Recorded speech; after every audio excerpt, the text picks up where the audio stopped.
अभ्यास में आने से पूर्व परमपिता परमेश्वर का ध्यान करते हुए प्रार्थनाएं करेंगे। स्थिरता के साथ, पूर्ण मनोयोग के साथ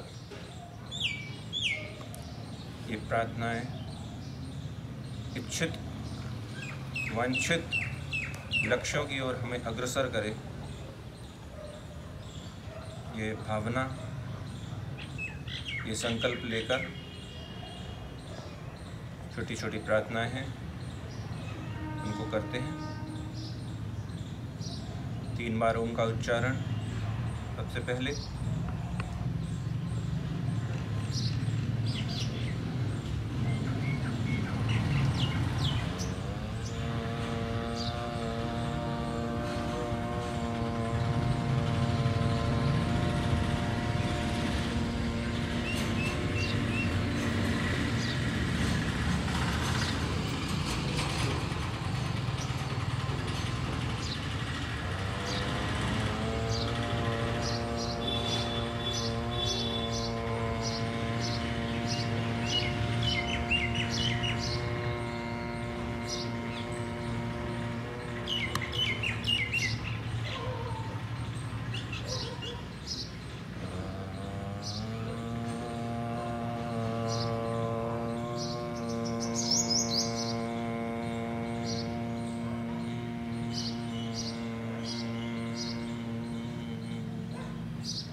त्र्यंबकं यजामहे सुगंधिं पुष्टिवर्धनम् उर्वारुकमिव बन्धनान् मृत्योर्मुक्षीयमामृतात्।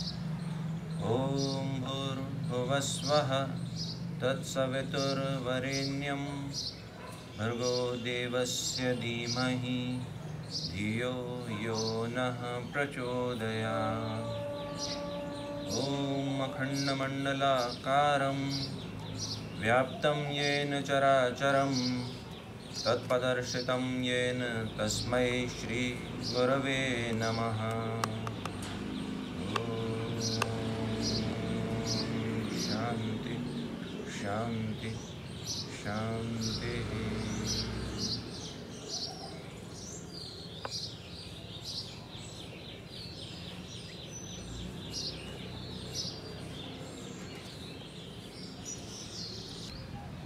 इस ध्यानात्मक पद्मासन में आज हम कुछ मुद्राओं का उल्लेख करने जा रहे हैं। ये मुद्राएं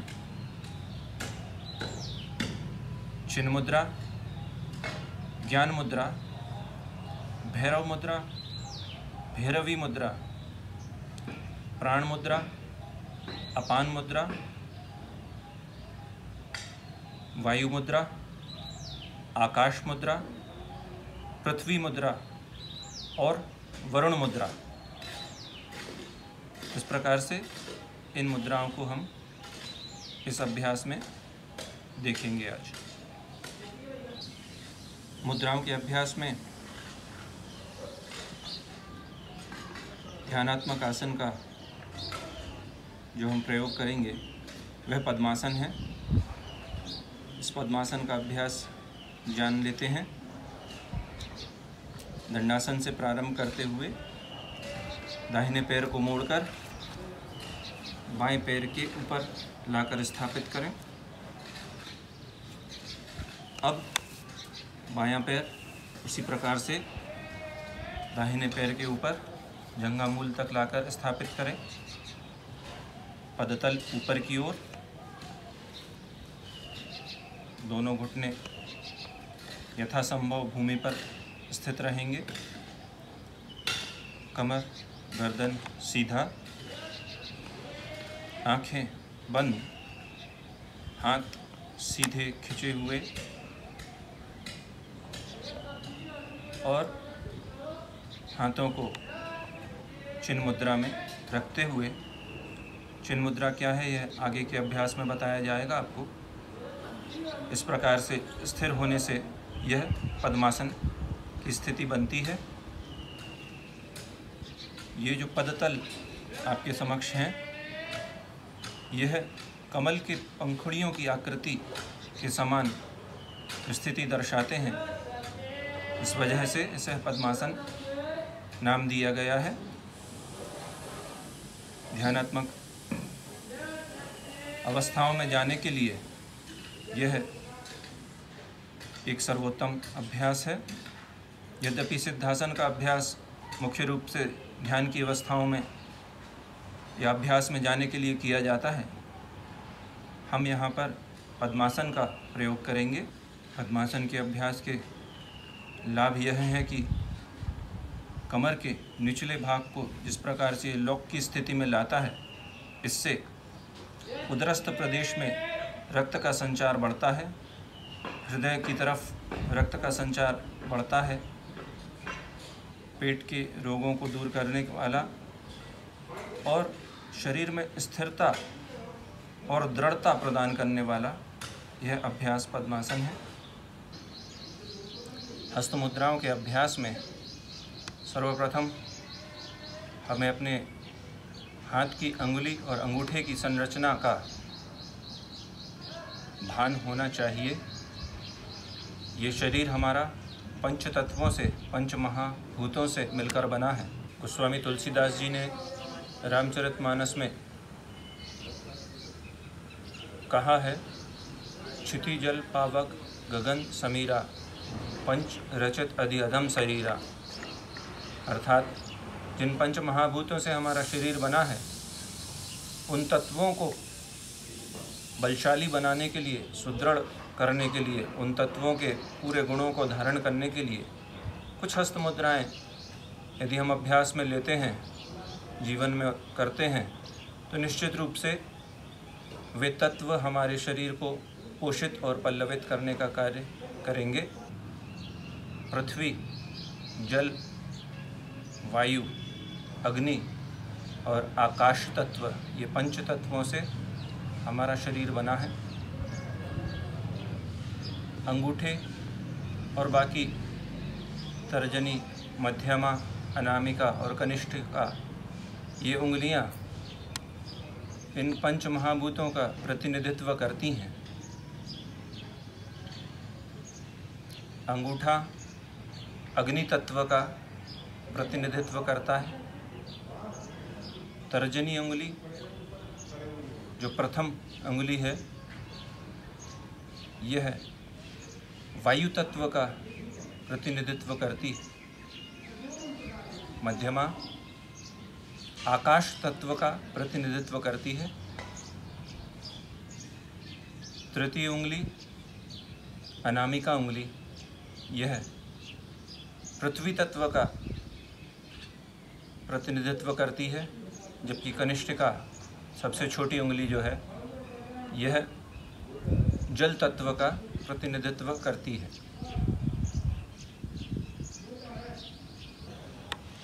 इसी आशा के साथ आज कुछ मुद्राओं का अभ्यास हम करने जा रहे हैं। पद्मासन जो कि ध्यानात्मक आसन है, इसमें बैठकर कमर, गर्दन एकदम सीधा रखते हुए, हाथों को घुटने पे रखते हुए हम प्रारंभ करते हैं। इस प्रकार से यदि हम बैठे हैं प्रारंभ की स्थिति में, प्रथम चिन्ह मुद्रा जो सामान्य रूप से व्यक्ति ध्यान की स्थिति में बैठते हैं उसका अभ्यास करते हैं। कुछ लोगों को तो मालूम भी नहीं होता यह कौन सी मुद्रा है, लेकिन देखने से, अर्थात टेलीविज़न, वीडियो आदि देखने से उन्हें जो ज्ञान प्राप्त होता है उसके माध्यम से वे उस मुद्रा को धारण कर लेते हैं। चिन्ह मुद्रा, इसमें हथेलियों को ऊपर की तरफ ऐसे खोलें। इसके पश्चात तर्जनी को मोड़कर अंगूठे के मूल में लाकर स्थापित करें। इस प्रकार से अंगूठा सामने की तरफ, बाकी तीनों उंगलियां अर्थात मध्यमा, अनामिका और कनिष्ठा सीधी रहेंगी। हाथ खिंचे हुए सीधे, हाथ घुटनों के ऊपर रहेंगे हथेली सामने की तरफ ऊपर की तरफ खुली रहेगी इस प्रकार से। यह चिन्ह मुद्रा का अभ्यास है। हाथ एकदम सीधे रखने हैं और बाकी तीनों उंगलियां सीधी रखनी है, खिंची हुई। इससे जो नाड़ी संस्थान है वह एकदम जागृत होता है, उत्तेजित होता है। जो संवेदनाएं इन नाड़ियों के माध्यम से मस्तिष्क तक पहुंचती हैं वे सुचारू रूप से कार्य करने लगती हैं और ध्यान में व्यक्ति का अभ्यास दृढ़ होता है। इस चिन्ह मुद्रा में एक प्रकारांतर भी है। जिनको इस प्रकार से मुद्रा बनाने में कठिनाई महसूस होती है वे साधारण रूप से तर्जनी को मोड़कर अंगूठे के टिप पर इस प्रकार लगाकर रखने से भी अपना अभ्यास कर सकते हैं। इसमें कोई दिक्कत नहीं होगी। बाकी तीनों उंगलियां सीधी रहेंगी और हाथ खिंचा हुआ सीधा रहेगा। यह मुद्रा इसी प्रकार से बनी रहे और हाथों को केवल पलटकर इस प्रकार से घुटने पर रखने से, अर्थात जो हथेली का भाग है वह नीचे की तरफ चला जाए पृथ्वी की तरफ, और हाथ का पीछे वाला भाग ऊपर की तरफ आ जाने से यह ज्ञान मुद्रा कहलाती है। और इसका भी प्रकारांतर जो आपके सामने पहले बताया कि तर्जनी को मोड़कर अंगूठे के मूल पर लगाने से भी यह अभ्यास ज्ञान मुद्रा का किया जा सकता है। बाकी तीनों उंगलियां सीधी रखते हुए, खिंची हुई रखते हुए, मेरुदंड, कमर, गर्दन सीधा। आने वाले वीडियो फ्रेम में आप देखेंगे कि अंगुलियों की और अंगूठे की क्या स्थितियां होती हैं, उनको नज़दीक से सूक्ष्मता से आपके सामने रखा जा रहा है ताकि आप उनको सही तरीके से लगाने का अभ्यास सीख सकें। आइए चिन्ह मुद्रा का अभ्यास देखते हैं। सबसे पहले किस प्रकार से किया जाता है। हथेली आपके सामने खुली हुई है। अपनी तर्जनी उंगली को मोड़कर अंगूठे के मूल में स्थापित करना। इस प्रकार से अंगूठा खुला रहेगा, बाकी तीनों उंगलियां अर्थात मध्यमा, अनामिका और कनिष्ठिका एकदम सीधी खींची हुई रहेंगी। यह आकृति चिन्ह मुद्रा कहलाती है। चिन्ह मुद्रा का एक प्रकारांतर आपके सामने रख रहा हूँ। तर्जनी को मोड़कर तर्जनी की उंगली का टिप और अंगूठा का टिप आप मिला देते हैं तो यह चिन्ह मुद्रा का एक प्रकार जो प्रचलन में है। इस प्रकार से भी किया जाता है। चिन्ह मुद्रा में हथेली इस प्रकार खुली रहती है, अर्थात आकाश की तरफ हथेली खुली रहेगी। जब हम ज्ञान मुद्रा का अभ्यास करते हैं या ज्ञान मुद्रा में स्थिति लेते हैं उस समय हाथ पलट जाता है और स्थिति यह रहती है। और उसका जो प्रकार अंतर है उसमें तर्जनी को अंगूठे के मूल में इस प्रकार से रखा जाता है। अब आप प्राण और अपान मुद्रा किस प्रकार से बनाई जाती है इसको सीखेंगे।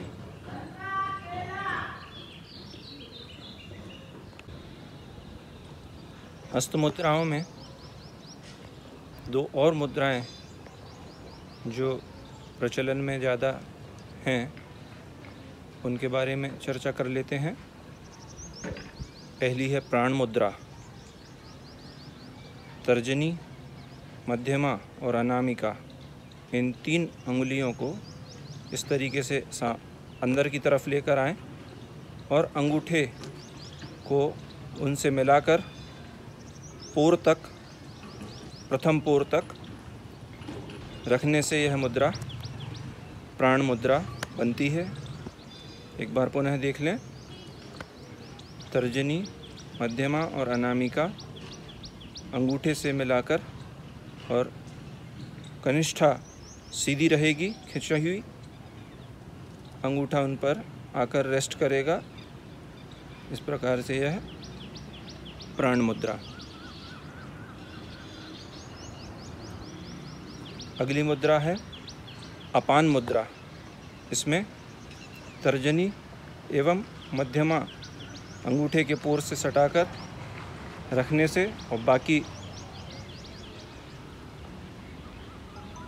अनामिका एवं कनिष्ठा को सीधा रखते हुए इस प्रकार से यह मुद्रा अपान मुद्रा बनती है। पद्मासन में प्राण मुद्रा की जो स्थिति होगी वह इस प्रकार होगी।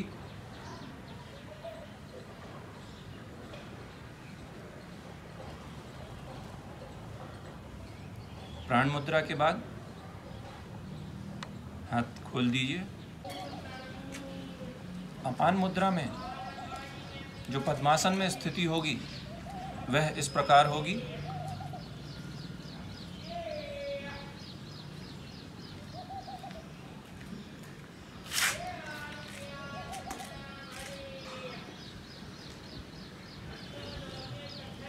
आपने प्राण मुद्रा और अपान मुद्रा इन दो मुद्राओं की स्थिति जानी। अब अगले अभ्यास में हम जानेंगे किस प्रकार वायु मुद्रा की स्थिति होगी। अब वायु मुद्रा की चर्चा करते हैं। वायु मुद्रा में तर्जनी को मोड़कर अंगूठे के मूल में लगाकर और अंगूठा अंदर की तरफ प्रथम पोर से मुड़ा हुआ इस प्रकार की आकृति, यह वायु मुद्रा कहलाती है। इसमें मध्यमा, अनामिका एवं कनिष्ठा एकदम सीधी खिंची हुई रहती हैं। पद्मासन में वायु मुद्रा की जो स्थिति होगी वह इस प्रकार है।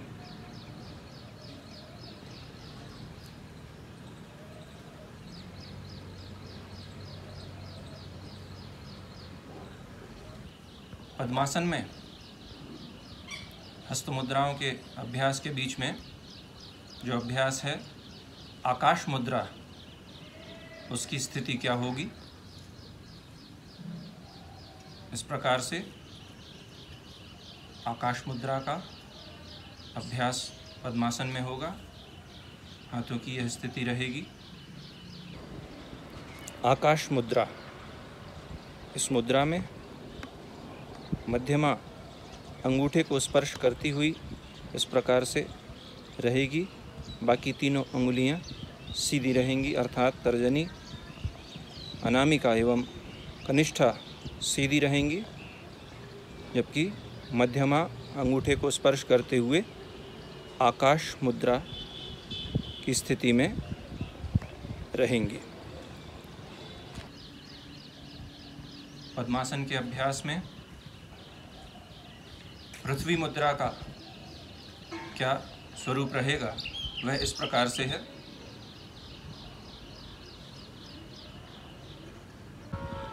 पृथ्वी मुद्रा, इस मुद्रा में अनामिका अंगुली अंगूठे को स्पर्श करती है इस प्रकार से। बाकी तर्जनी, मध्यमा एवं कनिष्ठा एकदम सीधे रखते हुए इस प्रकार की यह आकृति पृथ्वी मुद्रा कहलाती है। ये पृथ्वी मुद्रा की पद्मासन में स्थिति है।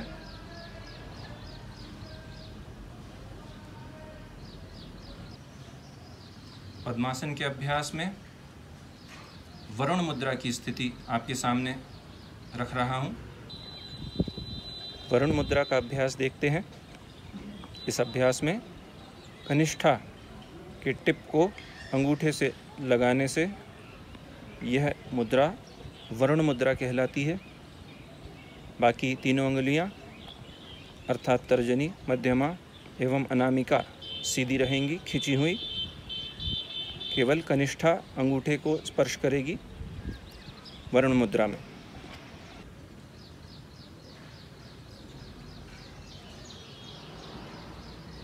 इस प्रकार से वरुण मुद्रा की स्थिति पद्मासन में रहेगी हथेलियों की।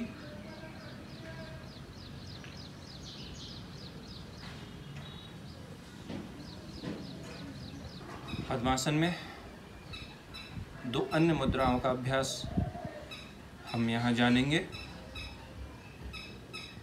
भैरव मुद्रा और भैरवी मुद्रा।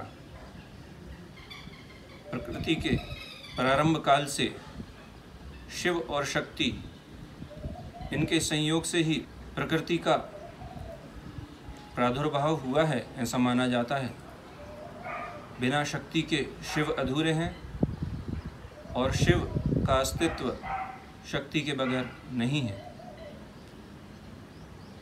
भैरव शिव का भयावह रूप माना जाता है, जबकि प्राण शक्ति उसकी अर्धांगिनी अर्थात पार्वती भैरवी रूप में पूजी जाती हैं हमारी सनातन संस्कृति में। आइए भैरव मुद्रा का अभ्यास जानते हैं। इसको लेकर मतभेद हो सकता है कि पुरुषों को भैरव मुद्रा करना चाहिए और स्त्रियों को भैरवी मुद्रा का अभ्यास। इसको लेकर कोई विशेष तर्क नहीं है, लेकिन सामान्य रूप से ध्यान के उच्च अभ्यासों में यह भैरव मुद्रा या भैरवी मुद्रा क्रमशः पुरुष और स्त्री अपने हिसाब से करते हैं। भैरव मुद्रा में पद्मासन में बैठे हुए दोनों हथेलियों को नाभि के पास लाकर स्थित करते हैं। पुरुष भैरव मुद्रा में दाहिने हाथ को ऊपर रखते हैं, इस प्रकार से कमर, गर्दन, मेरुदंड सीधा, कोहनियाँ शरीर के बाजू में, नाभि प्रदेश के पास आपके हाथों की स्थिति होगी भैरव मुद्रा में।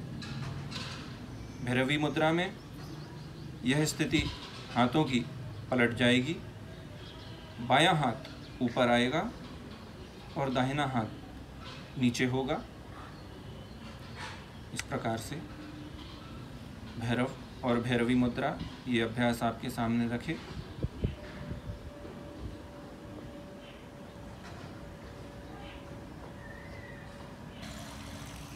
अभ्यास का समापन एक बार पुनः प्रार्थनाओं के साथ करेंगे।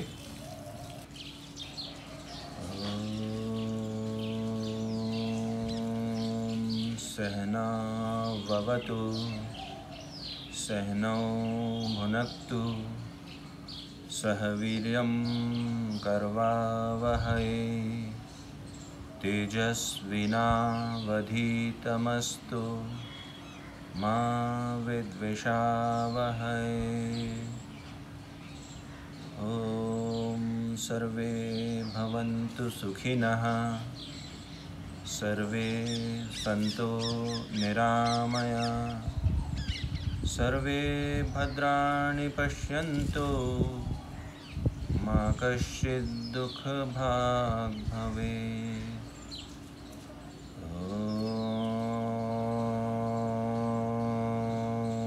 शांति शांति शांति। स्थिर रहकर प्रार्थनाओं के निस्पंदनों पर मन को केंद्रित करते हुए अपना ध्यान परमपिता परमेश्वर के चरणों में लगाते हुए, अपने माता पिता के चरणों में रखते हुए, श्वासों के आवागमन को ध्यान में रखते हुए दोनों हाथों को नमस्कार मुद्रा में लाएं।